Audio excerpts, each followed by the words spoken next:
श्रीमदात्मने गुणैकसिन्धवे नमः शिवाय।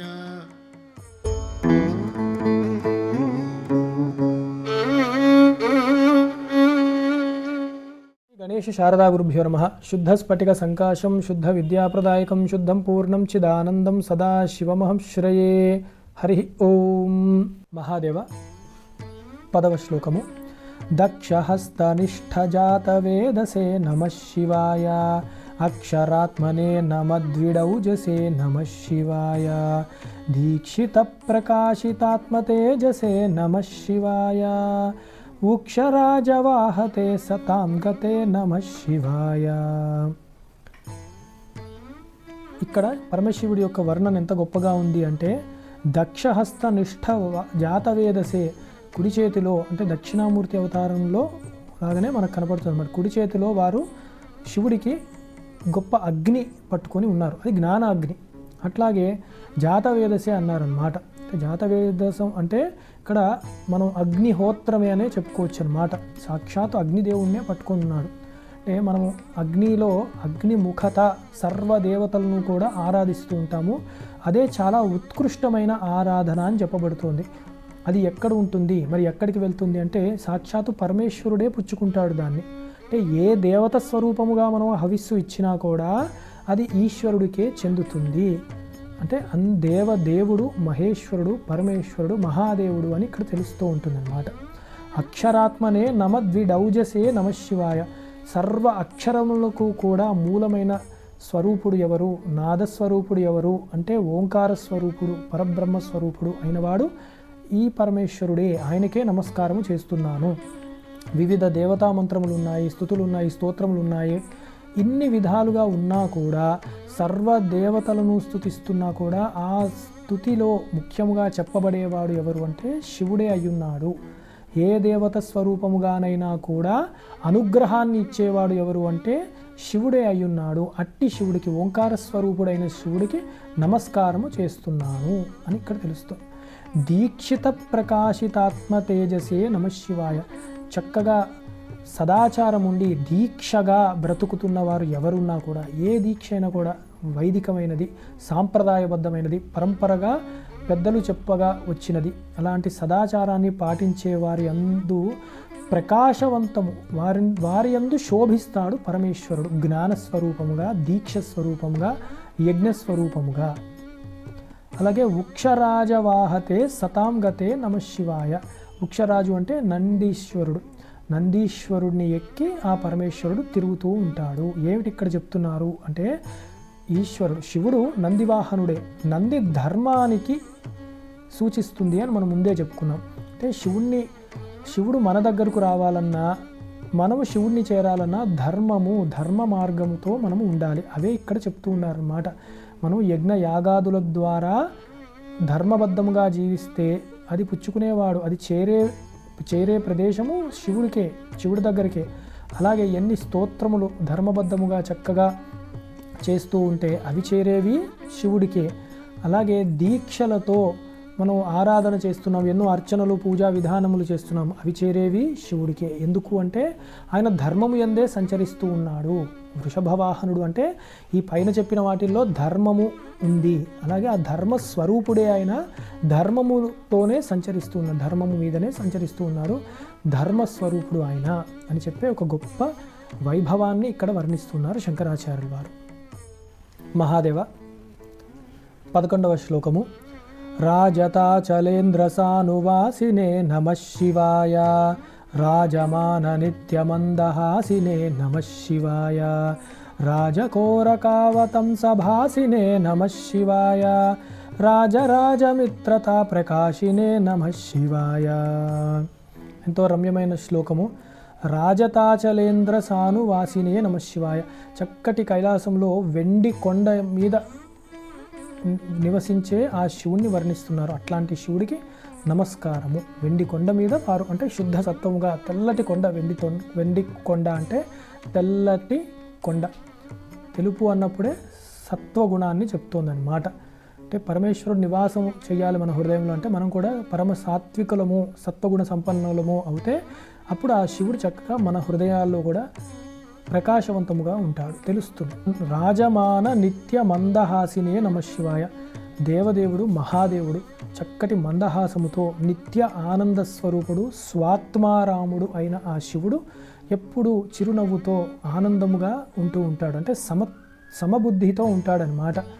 కదిలిపోయే స్వభావము కాదు, దృఢ నిశ్చయముతో తన యందు తానే రమిస్తూ ఆనంద స్వరూపుడు అవుతూ, అలాగే బయట కూడా చిరునవ్వుతూ సకల బాధలను భక్తులకి తొలగిస్తూ ఉండే అట్లాంటి శివుడికి నమస్కారం చేస్తూ ఉన్నాను. రాజకోరకావతంసభాసినే నమశివాయ. చక్కటి చంద్రుడు అంటే చంద్రశేఖరుడు అయిన శివుడు చంద్రుడిని ధరించినందుకు ఆ చంద్రుడికి ప్రకాశం పెరిగింది. అలాగే చంద్రశేఖరుడు, చంద్రమౌళి అన్న నామాన్ని శివుడు కూడా దయతో, చంద్రుడి యందు దయతో తెచ్చుకున్నాడనమాట. అట్లాంటి ఆ శివుడికి నమస్కారం చేస్తున్నాము.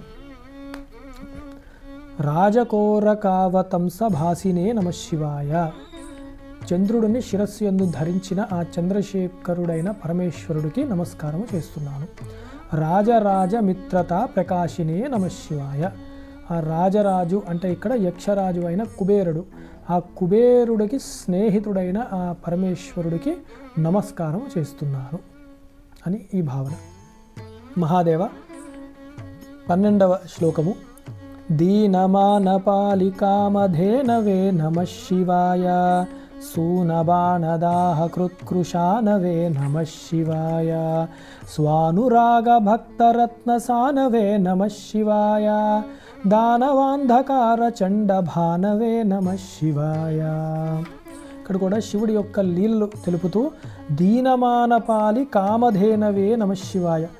దీనుల పట్ల కామధేనువై ఉంటాడు ఆ శివుడు. అట్లాంటి శివుడికి నమస్కారము చేస్తున్నాను. కోరిన కోరికలు, మనస్సులో ఉన్న కోరికలు కూడా అర్థం చేసుకొని ఏది ఆ సాధకుడుకు భక్తుడకు అవసరమో అది చక్కగా ప్రసాదించే కరుణామయుడు ఆ మహాదేవుడు. సూనబాణదాహ కృత్కృశానవే నమశివాయ. పూల బాణములు కలిగిన ఆ మన్మధుడి యొక్క దర్పాన్ని, ఆ మన్మధుడిని కూడా సంహరించినవాడు ఆ పరమేశ్వరుడు. అట్లాంటి శివుడికి నమస్కారం చేసుకుంటున్నాను. అలాగే స్వానురాగ భక్తరత్న సానవే నమశివాయ. భక్తుల పాలిట గొప్ప రత్నమయమైన కొండ వంటి వాడు ఆ పరమేశ్వరుడు. అన్ని కోరికలు తీర్చేవాడు, ఐశ్వర్యమూర్తి. అలాగే దానవాంధకార చండభానవే నమశివాయ. అంధకాసురుడు అన్న రాక్షసుణ్ణి చంపినవాడు పరమేశ్వరుడు అన్నమాట. అంధకాసురుడు అంటే ఏమిటి అంటే అజ్ఞానము, అవిద్య. అలాంటి అజ్ఞానము అవిద్యని సమూలముగా నాశనము చేశాడు. అజ్ఞానము అంటే చీకటి, అంధత్వం అంటే కనపడని ఒక అవస్థ. కానీ అట్లాంటి అంధత్వానికి ప్రచండ భానుడై ఉన్నవాడు శివుడు అని మాట. అంటే అన్నీ ఇంకా స్పష్టముగా గోచరిస్తాయి, ఏది సత్యము ఏది అసత్యము అన్నది. అట్లాంటి అంధకాసుడి పట్ల భానుడు, సూర్యుడు అయినవాడు ఆ శివుడు. అట్లాంటి శివుడికి నేను నమస్కారము చేస్తున్నాను అని ఈ శ్లోకంలో వర్ణింపబడింది. 13వ శ్లోకము. సర్వమంగళాకుచాగ్రశాయినే నమశివాయ. సర్వదేవతాగణాతిశాయినే నమశివాయ. పూర్వదేవనాశ సంవిధాయినే నమశివాయ. సర్వమన్మనోజభంగదాయినే నమశివాయ. ఈ శ్లోకంలో ఎంత గొప్పగా వర్ణించారంటే శివ వైభవాన్ని, అమ్మవారిని కూడా గుర్తు చేస్తున్నారన్నమాట శివుడు. ఎందుకంటే ఎప్పుడూ కూడా శివశక్తులు కలిసే ఉంటారు. అర్ధనారీశ్వరుడు ఆయన. సర్వమంగళ కుచాగ్రశాయినే నమశివాయ అంట. ఆ శివుడు చక్కగా అమ్మవారి ఎదపైన విశ్రాంతి పొందుతూ ఉంటాడు. అమ్మవారు శివుడిని ఆశ్రయించుకుని ఉంటుంది, శివుడు అమ్మవారిని ఆశ్రయించుకొని ఉంటారు. ఇద్దరూ కూడా దివ్య దంపతులు, ఆది దంపతులు. ఆ విషయాన్ని గుర్తు చేస్తున్నారు ఇక్కడ. అట్లాంటి శివుడికి నమస్కారం చేస్తున్నాను. సర్వదేవతాగణాతిశాయినే నమశివాయ. సర్వదేవతాగణములు అంటే ఆదిత్యులు, వసువులు, రుద్రులు, అశ్విని దేవతలు, ఇతర గణాలు, నక్షత్ర మండలాలు, అన్ని దేవతలకి కూడా మించిపోయినవాడు దేవదేవుడు, మహాదేవుడు. అట్లాంటి శివుడికి నేను నమస్కారము చేస్తున్నాను. పూర్వదేవనాశ సంవిధాయినే నమశివాయ. అంటే రాక్షసులను సంహారము చేసేవాడు అయిన ఆ పరమేశ్వరుడిని నమస్కారము చేస్తున్నాను. సర్వమన్మనోజ భంగదాయినే నమఃశివాయ. సమస్త కోరికలను కూడా నాశనము చేసేవాడు శివుడు. అలాగే మన్మధుడును కూడా నాశనము చేసేవాడు శివుడు. అంటే శివుడిని ఆశ్రయించగా, సర్వమంగళస్వరూపుడు అయిన ఆ శివుడిని ఆశ్రయించగా అప్పుడు ఆ శివుడి యొక్క అనుగ్రహం వల్ల ఏ ఒక్క కోరికలు కూడా మన యందు ఉద్భవించకుండా జ్ఞానమే ప్రసాదిస్తూ ఉంటాడు. అట్లాంటి శివుడికి నమస్కారం చేసుకుంటున్నాను అన్న గొప్ప భావనలు ఇక్కడ వర్ణింపబడ్డాయి. మహాదేవ 14వ శ్లోకము. స్తోక భక్తితోపి భక్తపోషిణే నమః శివాయ. మాకరందసారవర్షి భాషిణే నమః శివాయ. ఏకబిల్వదానతోపి తోషిణే నమః శివాయ. నైకజన్మ పాపజాలశోషిణే నమః శివాయ. భక్తుల యొక్క అనుగ్రహం శివుడు ఎలా ఉంటుంది, భక్తుల పట్ల అనుగ్రహం శివుడికి ఎలా ఉంటుంది అన్నది ఇక్కడ చక్కగా వర్ణింపబడింది. స్తోక భక్తితోపి భక్త పోషణే నమః శివాయ. అంటే ఆశుతోషుడైన ఆ శివుడు భక్తుల పాలిట పెన్నిదని మాట. ఎంత గొప్పగా వారి అనుగ్రహం ఉంటుంది అంటే, కొంత అతి తక్కువగా భక్తి చూపెట్టిన, కేవలం నామస్మరణ శివశివ అని పరాకుగా అన్నా కూడా శివుడు మటుకు ఎంతో సంతోషిస్తూ ఉంటాడనమాట. సంతోషించి ఆ భక్తుల్ని కాపాడుతాడు. అట్లాంటి చక్కటి భక్తుల పాలిట స్వభావము అనుగ్రహం కలిగిన ఆ శివుడిని నమస్కారం చేసుకుంటున్నాను. అలాగే మాకరందసారవర్షి భాషిణే నమః శివాయ. చక్కటి తేనె పలుకుల లాంటి భాషణ కలిగిన ఆ శివుడికి నమస్కారం చేస్తున్నాము అని. శివుడి పలుకులు ఏమిటి అంటే ఈ జ్ఞానమే. వేదము, వేదాంతము, శాస్త్రము, స్తోత్రములు ఇవన్నీ కూడా ప్రతి అక్షరము శివుడి నుండి వచ్చినవే. అవన్నీ చక్కగా పలుకుతూ అవి మళ్ళీ ఈశ్వరార్పణ బుద్ధితో ఉంచడమే శివుడి యొక్క భాషను తిరిగి వారికి సమర్పణ చేస్తున్నట్టు భావన చేయాలన్నమాట. మనం చక్కటి మధురమైన వచనములు పరమేశ్వరుడి ఆయన నుండే వేదములు వ్యక్తమయ్యాయి అన్నమాట. ఆ వేదములతో మళ్ళీ ఆ పరమేశ్వరుడినే తెలుసుకునే ఒక ప్రయత్నాన్ని చేస్తూ ఉంటామన్నమాట. అట్లాంటి మధుర భాషణ కలిగిన ఆ శివుడిని నమస్కారము చేస్తున్నాను. ఏకబిల్వ దానతోపి తోషిణే నమః శివాయ. ఏకబిల్వం శివార్పణం అంటాము కదా, అట్లాగే కేవలం ఒక బిల్వపత్రాన్ని భక్తితో సమర్పించగా దానికే ఎన్నో ఉపచారాలు చేశాడు నా భక్తుడు అని ఎంతో సంతోషిస్తూ ఉంటాడనమాట శివుడు. అట్లాంటి శివుడికి నమస్కారము చేస్తున్నాను. నైక జన్మ పాపజాల శోషిణే నమః శివాయ. అలాగ చక్కగా మనము పరమేశ్వరుని ఆశ్రయించగా చక్కటి పలుకులతో బిల్వదళాలు సమర్పించుకుంటూ అనేక జన్మముల పాపములన్నీ కూడా సమూలముగా నాశనము చేస్తూ ఉంటాడు. అట్టి సామర్థ్యము కలిగిన భక్త సులభుడు అయిన ఆ శివుణ్ణే నమస్కారము చేసుకుంటున్నాను అన్న మంచి భావనలు ఇక్కడ వర్ణింపబడ్డాయి. మహాదేవ 15వ శ్లోకము. సర్వజీవరక్షణైకశీలినే నమః శివాయ. పార్వతీ ప్రియాయ భక్తపాలినే నమః శివాయ. దుర్విదగ్ధ దైత్య సైన్యధారిణే నమః శివాయ. శర్వరీషధారిణే కపాలినే నమః శివాయ. భక్త సులభుడు అయిన ఆ పరమేశ్వరుణ్ణి, ఆ పార్వతీపతి చంద్రమౌళీశ్వరుడు అయిన ఆ శంకరుణ్ణి ఇక్కడ ఎంత గొప్పగా వర్ణిస్తున్నారంటే, సర్వజీవరక్షణైక శీలినే నమః శివాయ. సర్వజీవులు ఏ అవస్థలో ఉన్నా, జ్ఞానులైనా అజ్ఞానులైనా ఎలాంటి ధర్మములలో ఉన్నా కూడా ప్రతి జీవిని, అంటే ప్రతి జీవి అన్నప్పుడు మనుషులు అని కాదు, ప్రతి జీవిని అంటే బ్రహ్మాది స్తంభ పర్యంతము. అదే శ్రీకాళహస్తీశ్వర మహాత్మ్యాన్ని ఒకసారి గుర్తు తెచ్చుకుంటే ఆ శివుడి యొక్క దయ ఎట్లాంటిది, కరుణ సామర్థ్యం ఎట్లాంటిది అంటే కేవలము ఒక సాలీడుకి, సర్పముకు, ఏనుగుకి, అంటే జీవులవి, జంతువులు, పశువులు అట్లాంటి వాటికి కూడా మోక్షప్రదాత అయినవాడు శివుడు. అట్లాంటి శివుడిని నమస్కారము చేసుకుంటున్నాను. పార్వతీ ప్రియాయ భక్తపాలినే నమః శివాయ. జగన్మాతతో కూడి ఉన్న పరమేశ్వరుడు అతిభక్త సులభుడు అనమాట. ఎప్పుడు ఎవరు నన్ను పిలుస్తారా, ఎవరిని అనుగ్రహిద్దామా అన్న యొక్క దృక్కోణంతోనే పరమేశ్వరుడు ఎదురు చూస్తూ ఉంటారు. ఆ ఆది దంపతులు ఇద్దరూ అంతే, సర్వమంగళ స్వరూపం అన్నమాట ఇద్దరూ కూడా. అలాగే అట్లాంటి పార్వతీపతికి నమస్కారం చేస్తున్నాను. దుర్విదగ్ధ దైత్య సైన్యధారిణే నమశివాయ. అహంకారపూరితమయ్యి దుర్మార్గులైన ఆ రాక్షసుల సైన్యముతో సహా సమూలముగా నాశనము చేయగలిగే ఆ పరమేశ్వరుడికి నమస్కారము చేస్తున్నాను. అలాగే శర్వరీషధారిణే కపాలినే నమశివాయ. కపాలధారి అయిన ఆ శివుడు, అలాగే చంద్రశేఖరుడు అయిన శివుడికి నేను నమస్కారము చేస్తున్నాను అని ఆ అమృత తుల్యుడైన ఆ అమృత స్వరూపుడైన ఆ శంకరుణ్ణి పరమేశ్వరుణ్ణి నమస్కారం చేస్తున్నాము అన్న వర్ణన ఇక్కడ తెలుస్తుంది మనకి. మహాదేవ 16వ శ్లోకము. పాహి మాముమా మనోజ్ఞదేహతే నమః శివాయ. దేహి మే వరం సితాద్రిగేహతే నమః శివాయ. మోహితర్షికామినీ సమూహతే నమః శివాయ. స్వేహిత ప్రసన్న కామదోహతే నమః శివాయ. ఇంత గొప్ప లీలను గుర్తు చేస్తున్నారంటే అర్ధనారీశ్వరుడైన పరమేశ్వరునే పార్వతీపతిని మళ్ళీ గుర్తు చేస్తూ శంకరులు అంటున్నారు, పాహిమాం ఉమా మనోజ్ఞదేహతే నమః శివాయ. జగన్మాతతో కలిసి ఉన్న ఆ ఉమాపతి పరమేశ్వరుడు నన్ను రక్షించుగాక. అట్లాంటి జగన్మాతతో శోభిల్లుతున్న ఆ ఉమాపతి అయిన ఆ పరమేశ్వరుడికి, ఆ శివుడికి నేను నమస్కారము చేస్తున్నాను. దేహిమే వరం సితాద్రిగేహతే నమః శివాయ. నాకు వరాలను కురిపించు స్వామి అని అడుగుతూ, సితాద్రిగేహతే చక్కటి కైలాస పర్వతము యందు నివసించే ఆ పరమేశ్వర నాకు వరాలను ఇవ్వు. అట్లాంటి పరమేశ్వరుని నేను నమస్కారం చేస్తున్నాను. మోహితర్షికామిని సమూహతే నమః శివాయ.